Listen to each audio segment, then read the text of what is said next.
What about my love? Wasn't it enough? Just let me know. And we're going to talk about the Carolina Panthers, who last year We're cleaned slated. house. Went out and got Frank Reich, selected Bryce Young in the draft, wanted to start fresh, have a good receiver in Adam Thielen. But the issue is now the Panthers are 0-6. Bryce Young has shown flashes, but let me ask you the question, Sora. Do you think it's a good move for Carolina to move on from Frank Reich at the end of the season so that way they can prevent any hindrance to Bryce Young's development? It is, I don't want to say it's already too late for Bryce Young, but this is the one thing that I have said for a while. I accidentally opened up a new tab and freaked me out. I never understand the need to want to rush in this new rookie quarterback. As weird as it is to say, AR's injury is probably the best thing that could have happened to him because now he gets to sit and learn. Yes, the Colts will probably suck the rest of the year, but that's fine because your franchise quarterback is actually going to learn the system now. It came out earlier this week. Frank Reich, he is giving all play calling to Thomas Brown. So you're hoping as a Panthers fan, if that can fix them, or if it is just, this is a very young team. They need to mesh together. It's going to take a while. And just the problem is, if you fire Frank Reich, you risk losing any of the development that has already been made in Bryce Young, such as like having to learn a new playbook, learning all this stuff, new coaches, all of that stuff. And he's already still trying to learn. So you basically it's the equivalent of grabbing the textbook on their desk and just throwing it out the window and say, here, read this now. Read this book. This is a geometry class. Nope, you're doing algebra now. It's like you're just giving him more stuff to learn, which is going to hinder his growth even more. Mm-hmm. Yeah, I understand. I see where you're coming from. Dante, let me ask you. Do you think that the Panthers should really seriously consider moving on from Frank Reich at the end of the season to prevent any hindrance to Bryce Young's development? I love to go down the line of quarterbacks that this dude has had so far, right? And he couldn't even make the veterans look good late in their career who have actually accomplished things. One in Carson Wentz so bad, and he couldn't turn that ship around. And then you have the difference between CJ Stroud and Bryce Young going into the draft. And I understand by all accounts, and I said this during the draft period, I think the Panthers should go with CJ Stroud because the fact that and it's just reality, right? It's the eye test. It's everything surrounding the first overall pick. You expect greatness from this dude right away. And we all knew up here. We've all seen Bryce Young play. Even the size. Like, I don't even think the size was a matter, and it hasn't been. I mean, for the most part, the kid's been healthy, but he's been getting hit a ton. On the other side of that, you could have went with the bigger kid in CJ Stroud. You could have went with the second overall pick, which is not as much pressure as the first overall pick. You know what I'm saying? And trade it back and maybe have gotten somebody else in another trade piece. Like, I still to this day don't understand. And me putting my bias aside for Matt Corral, right? I just don't understand why they got rid of him. It's crazy. I mean, how much, not to get into like that portion of it, but a lot of it makes me realize like what was told to Matt Corral before he left. Did he think that he had a legitimate shot there and then they just trade him away and it messed up his mental health? Mm-hmm. I'm not trying to say that was the issue, but you had the difference between three legit quarterbacks that are different. Bryce Young has a different play style than Andy Dalton. Andy Dalton has a different play style than Matt Corral. And Frank Reich could have been in a position where he's like, all right, he had the perfect scapegoat, which was, this is my first year with you guys. Now you don't utilize Miles Sanders. You are still changing pieces throughout that offense. How many times have we seen DJ Chark step up in the number 2 spot, and then the next week it's somebody different. Then the next week, what are they doing with Terrace Marshall Jr.? You have 2 really good tight ends. Adam Thielen is your main guy, which he's having a career resurgence, which is great. But again, you have the best scapegoat of transitioning between 3 quarterbacks, 1 veteran, 2 young guys, and see what you got. They could have set themselves up for success by keeping Matt Corral around. And let's say he had 3 good games. By the time the trade deadline is up, how many teams right now need a backup quarterback or a quarterback to step in place? I know he's with the Patriots now, but it would have been a better situation for him to go to the Patriots after he's been playing well and then being like, look, we're going to go in this spot. You've been doing really good. Mac Jones is not that great. You could go in there and make an impact straight away in that conference. Yeah. But now you're dealing with Old Man River and a great young quarterback. And it's hard to compare CJ Stroud and Bryce Young because they're in 2 completely different situations. You know what I'm saying? Mm-hmm. And you can't really say Bryce Young is playing bad because if you watch Bryce Young play, the way that dude stands in the pocket and will sling the rock is like a veteran. It's like a 6-year veteran. And that's very promising. He's not scared to get hit, and he's not scared to take a shot downfield. And the dude is accurate by all accounts. But your running game is lacking.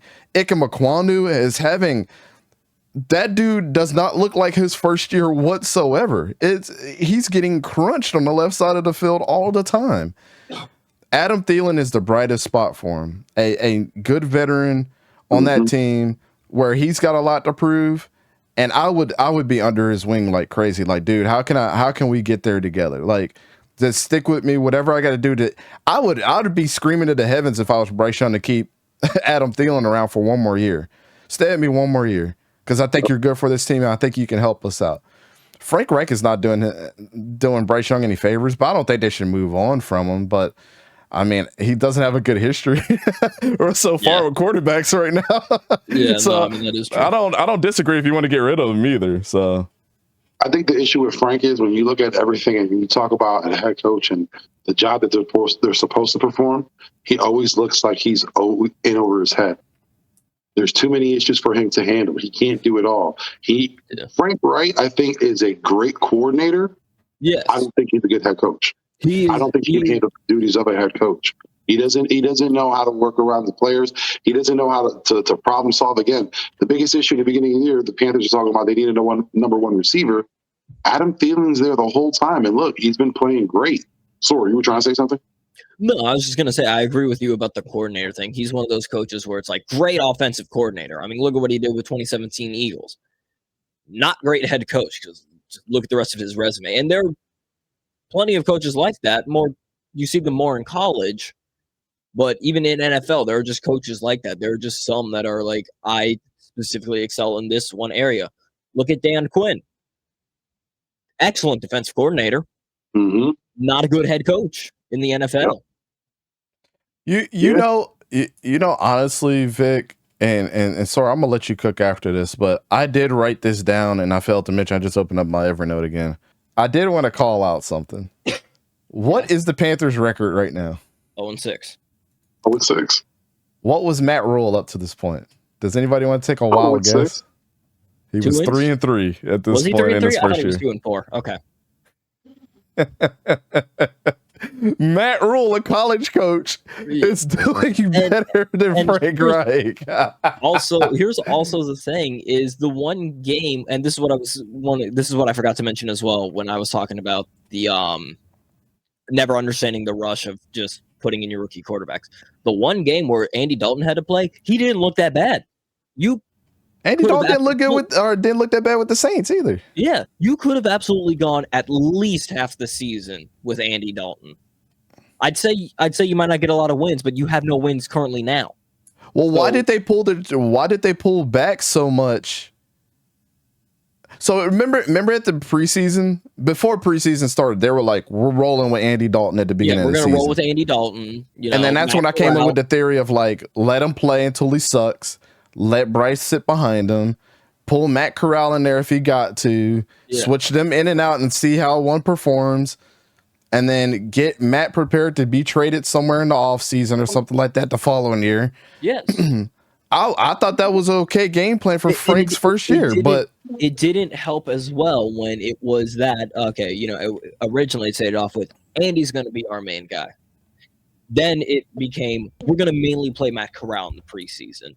And then all of that just didn't happen. Facts. Well, I think Bryce looked good in preseason. And, you know, once an owner who's enamored with a certain player and they see them, you know, a little bit, they see them playing well, they tell the coach, hey, listen, I like the way he's playing. And, you know, on Sunday, I'd like to see him on the field. Tepper is a soccer guy. Soccer players are different. Soccer players are way different.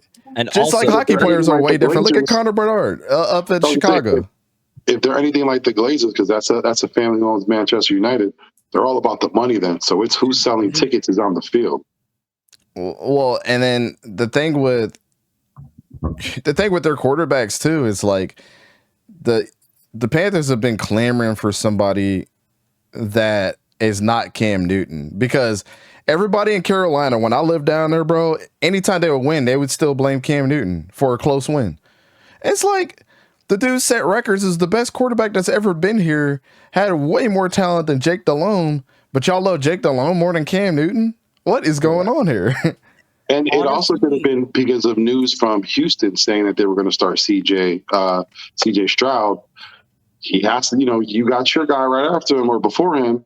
You should be starting him. That pressure could mount.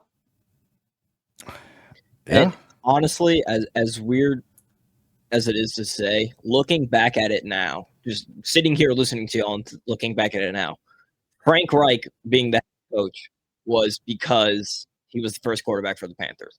Josh McCown being the quarterback coach was because it was talked about. We gotta stop all this nepotism type of stuff. You know what I'm saying? No, like, but I'm saying that's how it works. I'm not saying that's why, but it's a lot of. It had something to do with it. I can tell you right now, it had a little bit to do with it. It's a good, it's a good, you know. Sorry, it had a lot to do with it, man. Good sensation, yeah. Even Slade was saying that. He used to be a former Panther. Bring him back. Yeah. Well, like you were talking about with Josh McDaniels, let's be honest. The only reason why he's a coach right now is because he was under Belichick. That's it. Straight up. And they want that coaching tree to be good. Josh McDaniels. And they've all been kind of mid as they've gone to other teams. Yeah. Mm-hmm. I mean, I still don't understand how McDaniels was hired after he took the Colts job and then said, nah, never mind, I'm out. He did the same thing with the Broncos. He literally then led to Frank Reich. I'll never forgive Josh Daniels for what he did to Tim Tebow. Tim Tebow, I don't care what people say about him at quarterback. The dude won games and he was gritty angry, and he kept them in games, but all he wanted to listen to was Tim Tebow can't throw the football, but Tim Tebow's got other weapons than Tom Brady. He's not Tom Brady. But then he told that coach to go and fix his throwing motion, and it ruined Tim Tebow. Yeah. I mean, but nobody talks about that, though. You're winning games, Josh. That also wasn't something that he did like his first year of fix him. That was something that he's done already after a couple of experience under his belt. And then it didn't help that he also wanted him to move to tight end. I'm getting angry now. Yeah. Anyways, last thing that I wanted to say about this, because we have beaten this horse dead, Vic, what does this situation remind you of? We're going to start the veteran and then throw in the new guy. And Frank Reich was on it. Y'all remember Sam Bradford, Carson Wentz? Yep, it's a repeat. Sam got shipped ASAP with a first-round pick for us. It is a repeat, except this time Sam Darnold didn't get shipped out. He still stayed on the team. Yeah. Hey, man. It's a good discussion. Good discussion.